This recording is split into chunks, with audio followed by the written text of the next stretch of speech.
Let's go ahead and get started because we have quite a packed agenda for tonight, and we want to get it done so that you can go out to dinner and continue these conversations.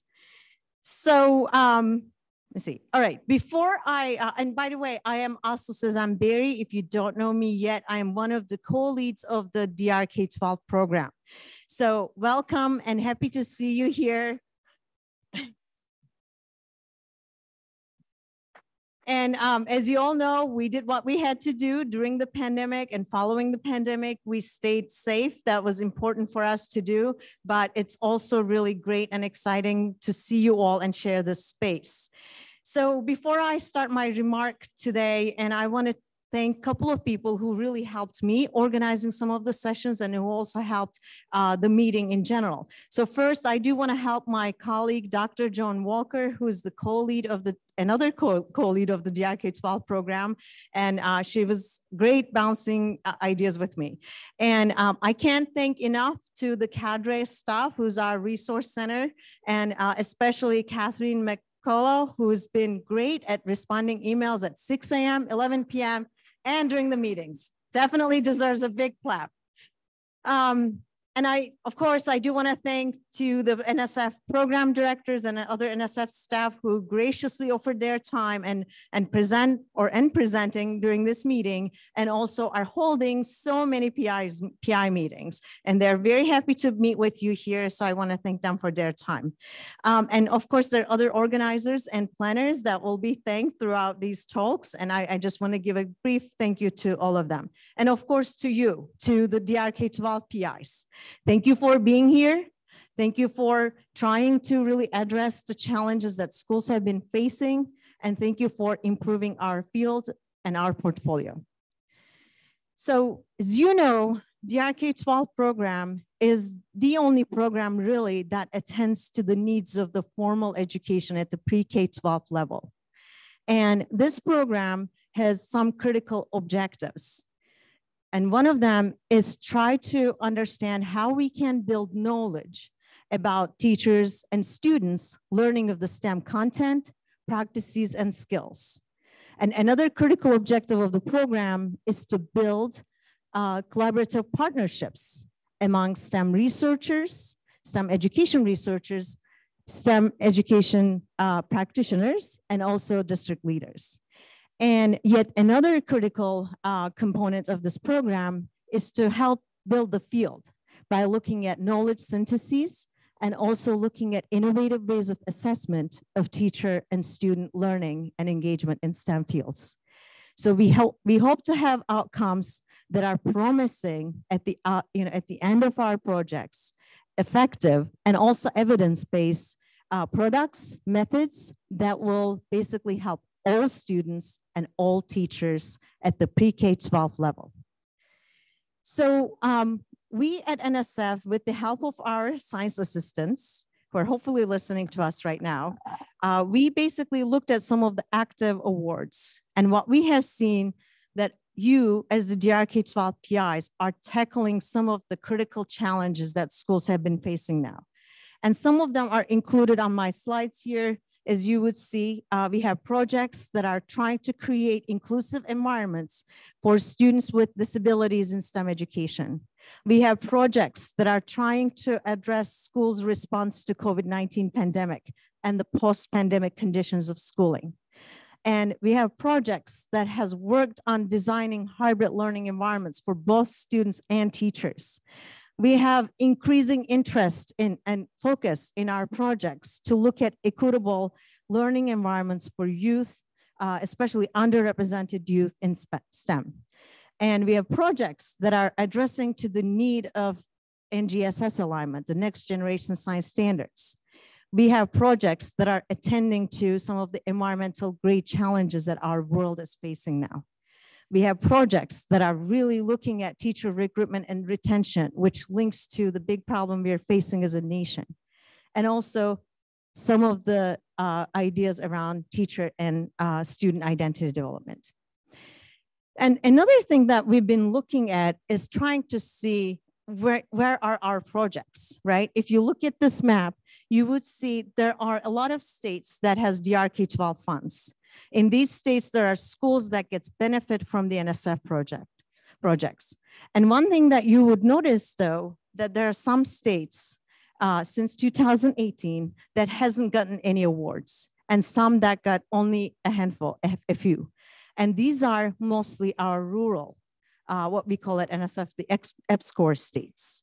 They have remote schools. And I wanted to share with you another map.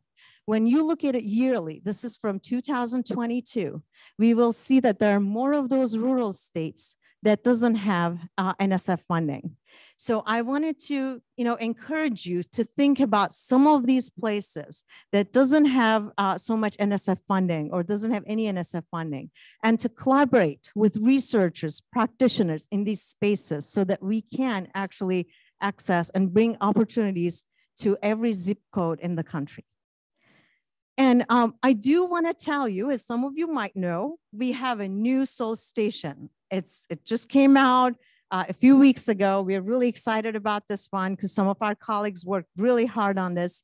And one critical change with the Soul Station is that our submission date is going to be in November rather than October, which was the case with the previous Soul Station.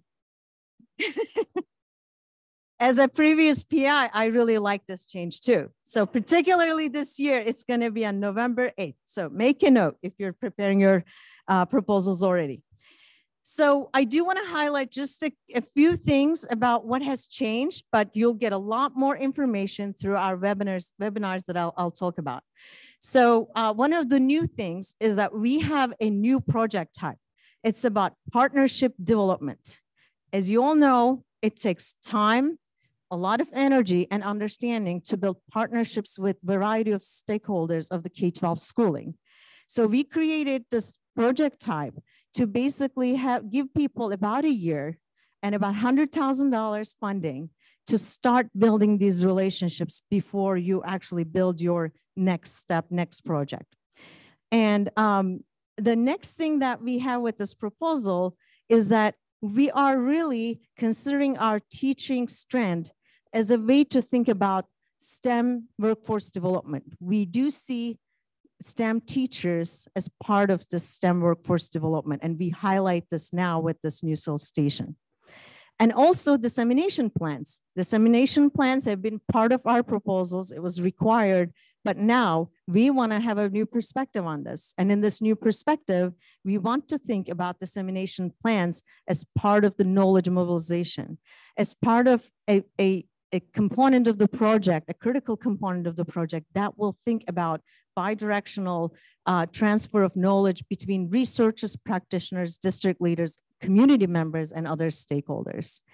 And also, we do have one more change. This was something we were hearing from the field. We moved assessment out of the strand category, and now it's going to be a project type.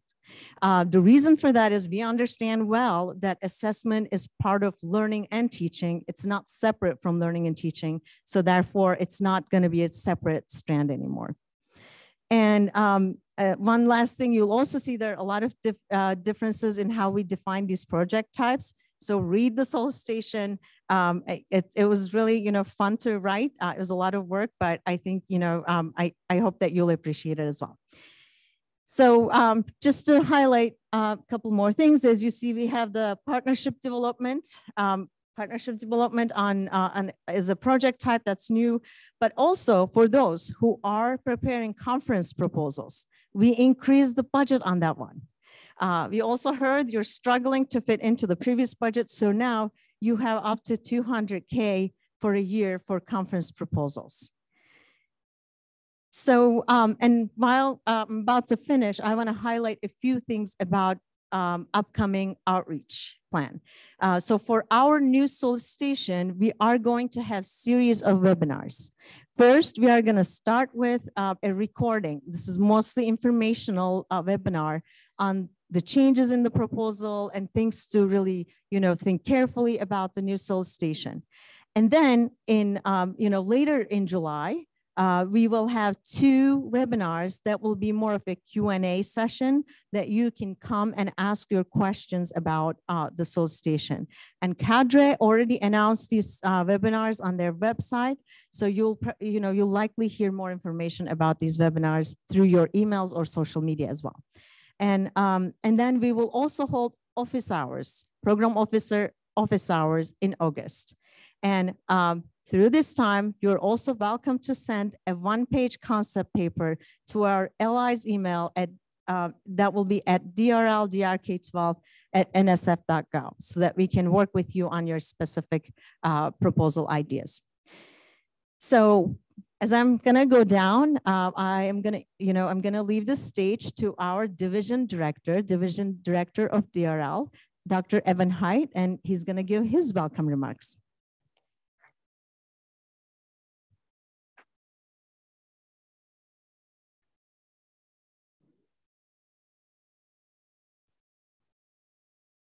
Okay, well, thank you so much, Asli, and I'm going to move the microphone so I don't get a sign that says you're too far from the microphone. Okay.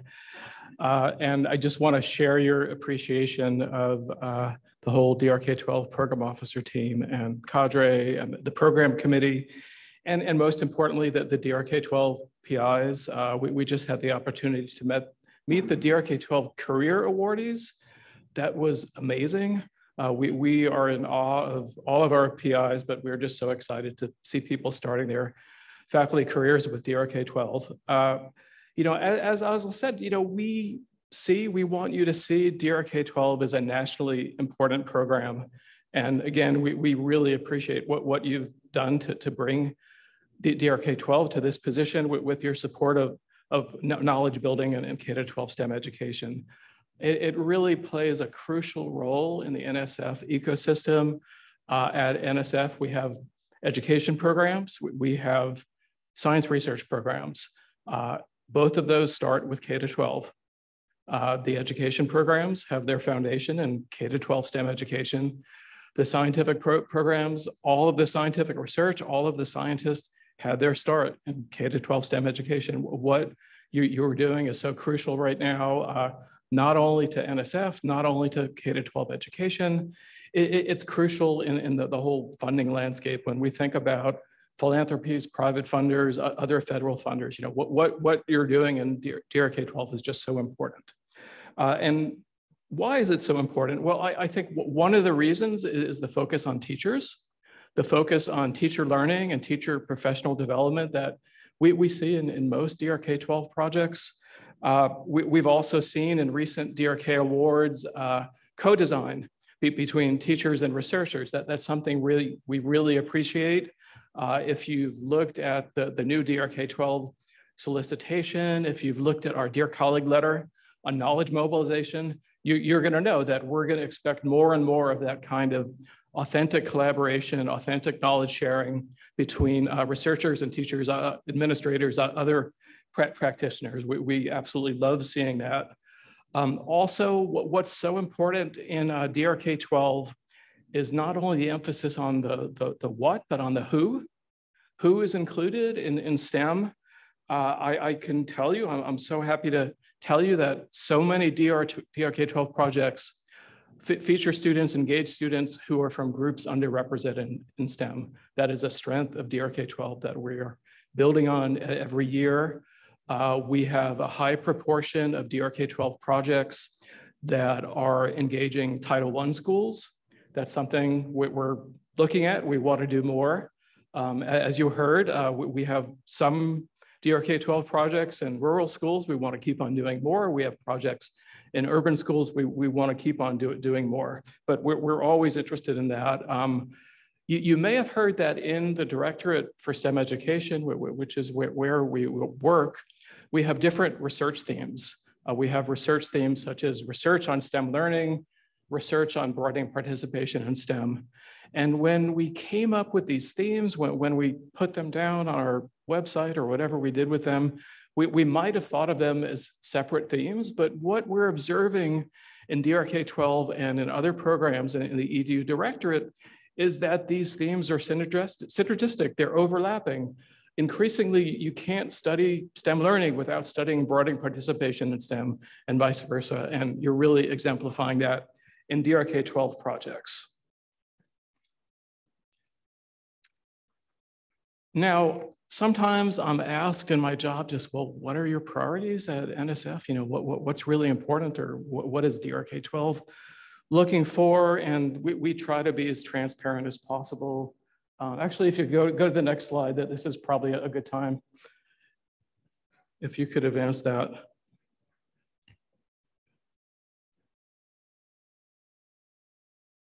There.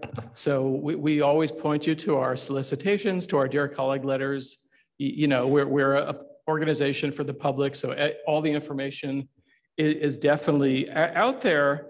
But I could tell you that the DRK12 priorities are essentially NSF's priorities. We have the same priorities as NSF, and let me go into this in a little bit more detail. So we have a priority at NSF to support research on emerging technologies. So for example, you've probably heard there's a national need for research on semiconductors, that we want to build the semiconductor workforce. We want to be self-sufficient in the US in semiconductors and chips. It's a matter of importance for the economy. It's a matter of importance for national security. Research on semiconductors must include education research on semiconductors, that they go hand in hand. There are real important, crucial research questions, education research questions attached to that.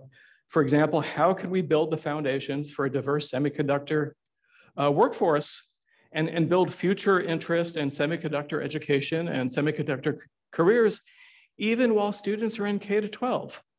And how can we support teachers, K-12 teachers, who are trying to launch these educational efforts in semiconductors, even while they're doing everything else? And this is a real challenge, and we need your help. So I'm going to do a mini survey now. So who now, so I know you're all involved in education, who now would describe their primary field as working on semiconductor education? Anybody? Okay, you could all put your hands down now. So this is a little bit of a challenge. Okay, so let me ask another question. So please raise your hand if you are working in fields that are potentially related to semiconductors. Engineering education, math education, computer science education, chemistry education, physics education. Okay, that's much, much better. That's much, much better. This is gonna be an all hands on deck approach. Please think about what you could do in your semiconductor adjacent fields, and also who you could bring in to the DRK12 PI community. We recently issued a Dear Colleague letter, NSF 23115, that's called Advancing Microelectronics Education, that basically says that DRK12 and our other programs are going to be seeking proposals on semiconductor education. I could tell you that we have extra funds from Congress for this purpose. I'll say that again, we have extra funds from Congress for semiconductor education. Please keep this in mind. I'll give you one other example that I know will ring true. NSF has funded some of the most important advances in artificial intelligence research.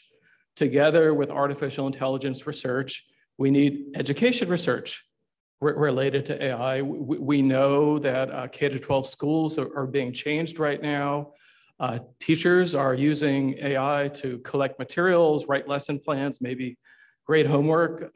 K-12 students are doing their homework with AI. They're writing book reports, their math and coding assignments, and so on. The nature of assessment is going to be changing as well. For this reason, we recently issued a Dear Colleague letter that was seeking rapid research proposals on the use of AI in K-12 education, as well as K-12 education about AI. And I could tell you the field was really prepared. This was obviously, AI was on people's minds, right? We were absolutely flooded with rapid research proposals. And what we're doing right now is we're saying, please send them to our regular programs, including DRK12. I expect we're going to be seeing AI-related proposals in all of our standing programs, and that's really a wonderful thing.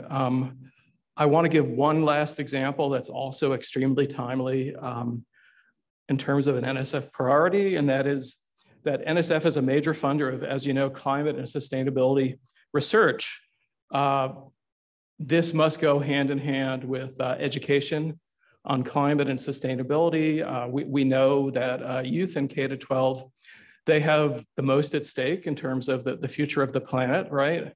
And we all know that this is something that really motivates students to care about the environment, be involved in the environment, and sustainability education, climate education is a gateway to so many STEM fields: chemistry, physics, biology, engineering, earth sciences, the social sciences, and so on. We are so proud to be able to support sustainability and climate education at DRK12. We want you to see your proposals coming in. Perhaps even too timely, I have to mention that we have a Dear Colleague letter right now on fire science, including wildfires. I just checked my phone. The air quality index in Arlington right now is 137 orange, unsafe for certain individuals right now. You can see and smell the air outside. That is due to wildfires that likely have been exacerbated by climate change. It is just so important to us that there's really such an important moment now. We really want to see your proposals, including for this Dear Colleague letter, and I will redo the number, NSF 22-122, planning projects looking at wildfire education. We would love to see that. And to conclude, I just want to begin as I started and thank everyone again for the opportunity to join you today. I'll be around for the meeting. Please come up and say hello or shoot me an email if you don't find me in person. It is now my pleasure to introduce my colleague, Dr. James L. Moore III. James, we're so fortunate to have you with us today. James has been back at NSF for about a year now, coming to us from Ohio State, where he was Chief Diversity Officer. Let me just say, James, we appreciate you and your support for education research and K-12 education every day. So thank you so much for joining us at the DRK-12 PI meeting.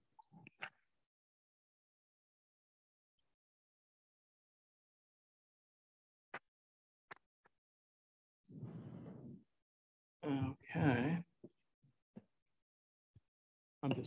No, actually, no. Okay. Good afternoon. All right, I'm in a room with researchers, and that's the best we can do. Good afternoon. It is a pleasure on behalf of the Directorate for STEM Education and its fabulous staff. I come to bring a hearty welcome to each and every one of you. I would be remiss, so let me stop. I'm gonna ask all the NSF representatives to stand, and I hope that you would join me in giving them a hearty of applause.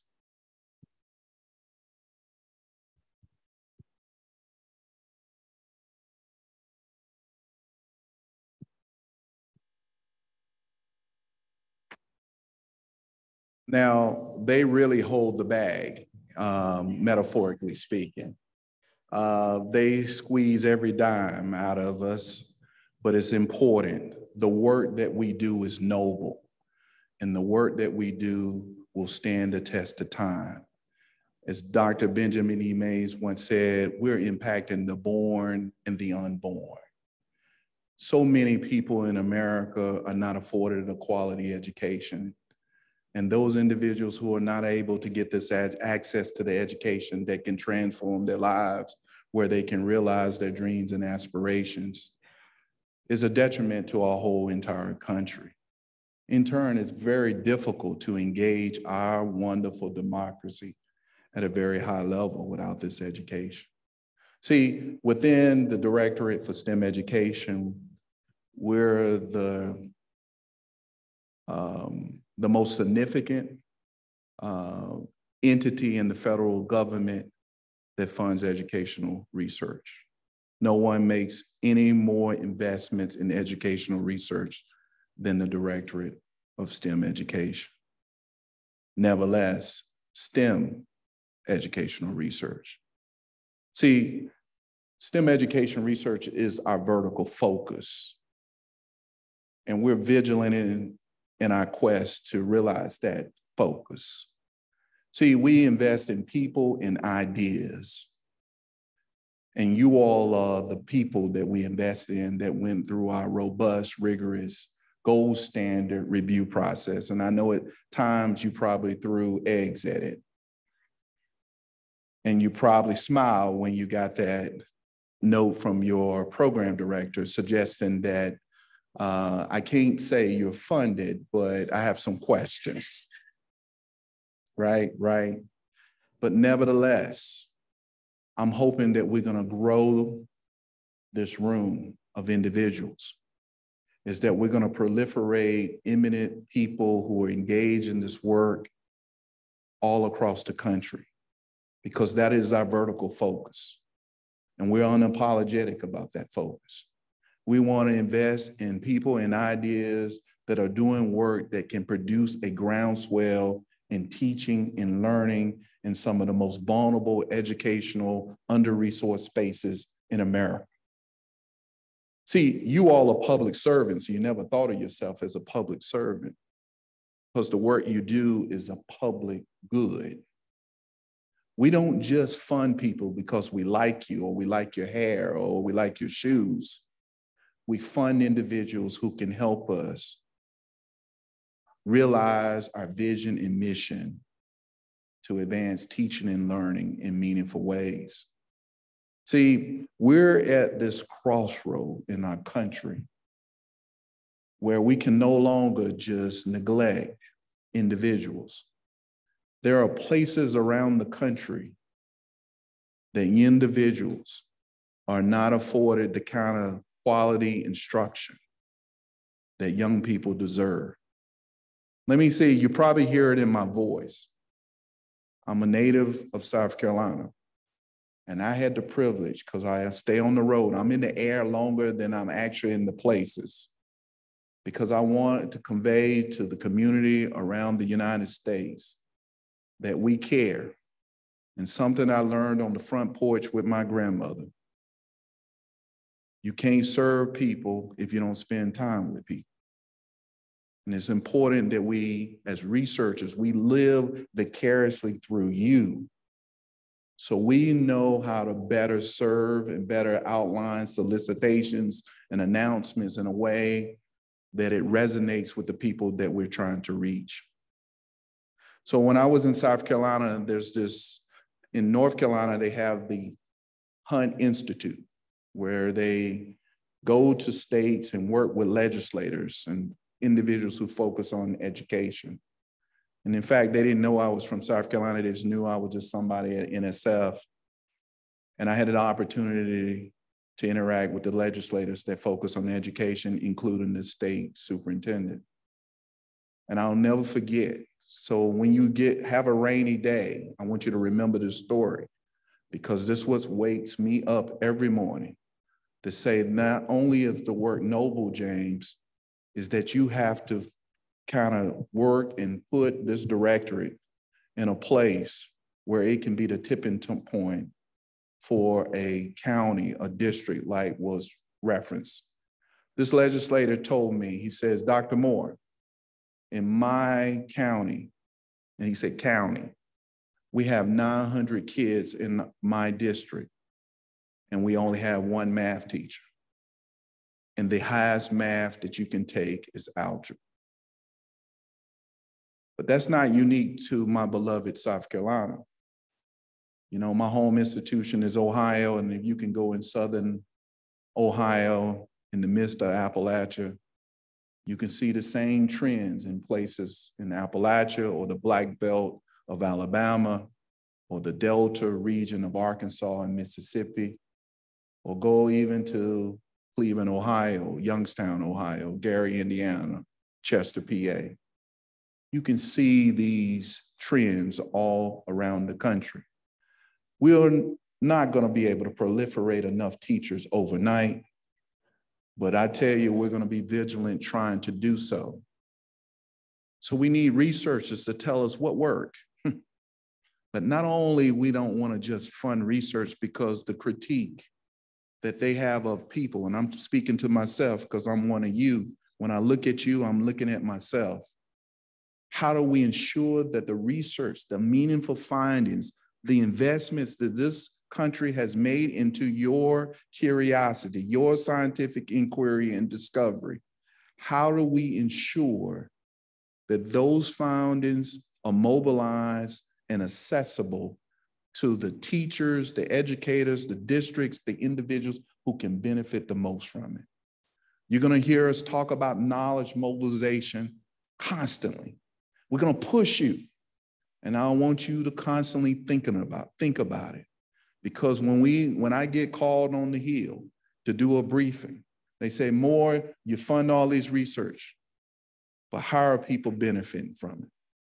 It's important for us to do a cognitive reframe and to think about these activities. See, to be at the agency right now is the moment that we all been waiting for. This is our Sputnik moment. Let me say it again. This is our Sputnik moment. CHIPS and Science has integrated activities that make STEM education research important. And we're dependent on you to help us. Help us to reach those individuals, as we would say in the agency, the missing millions in STEM. What does that mean? They're missing not because they don't have the capability. They're missing by some of the things that I described in South Carolina. Just think about it.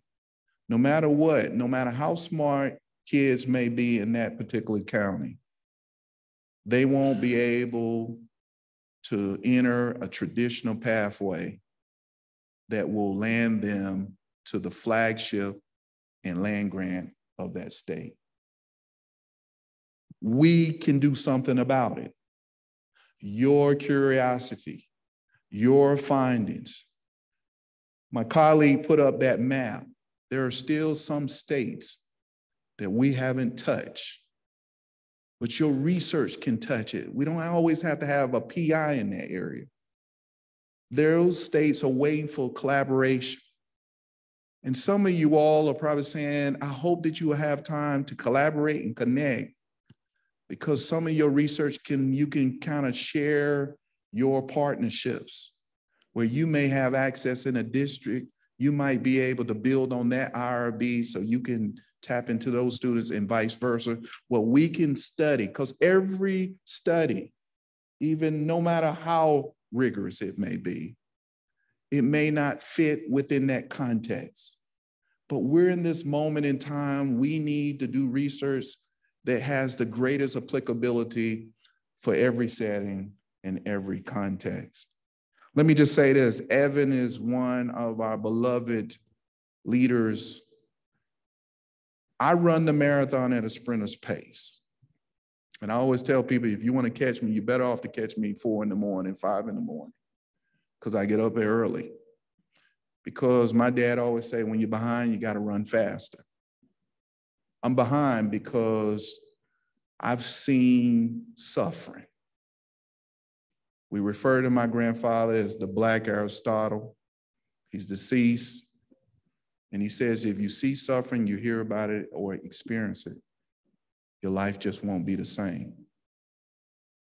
And looking through his lens, this is the only way that I can pay him back, as well as the many students that I studied in my career that gave me the career and the life that I have.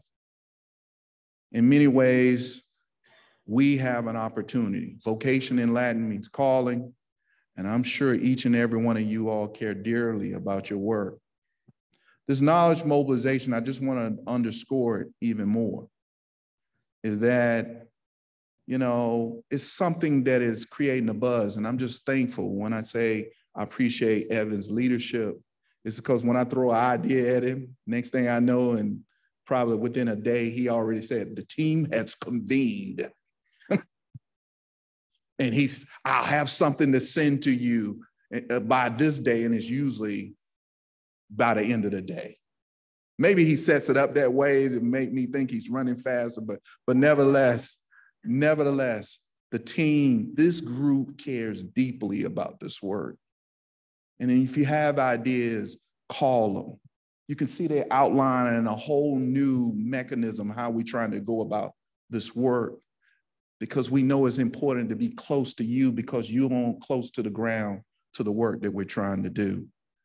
You know, as I said, these Dear Colleague letters, we've received lots of emails from people from on the Hill and around. They say, we're responding, right, to the fluidity. We listen to you. You are the community, but we like to say, we don't suspend ourselves from the community. We're a member of the community. We are one of you. And so I hope that you will see us in that vein. But what we mean about mobilization of knowledge and why is it important? We mean efforts to develop and share knowledge that is usable by all stakeholders in the STEM education research enterprise. Let me that is the core of what we're talking about. We want to know what works in urban settings, but we also know what works in an urban setting may or may not translate in a rural or a tribal community.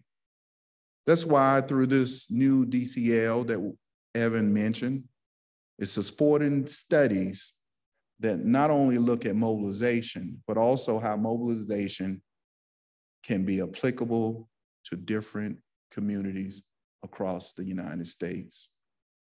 This is an exciting time. Again, this is an exciting time because this is where you and your research come in and can clearly have an impact because your work is central to the DRK-12 continuing contributions to research on learning. My early career scholars, if you would stand, because I want everyone to see you and make sure that they love on you. All my early career that I saw in that room, please stand.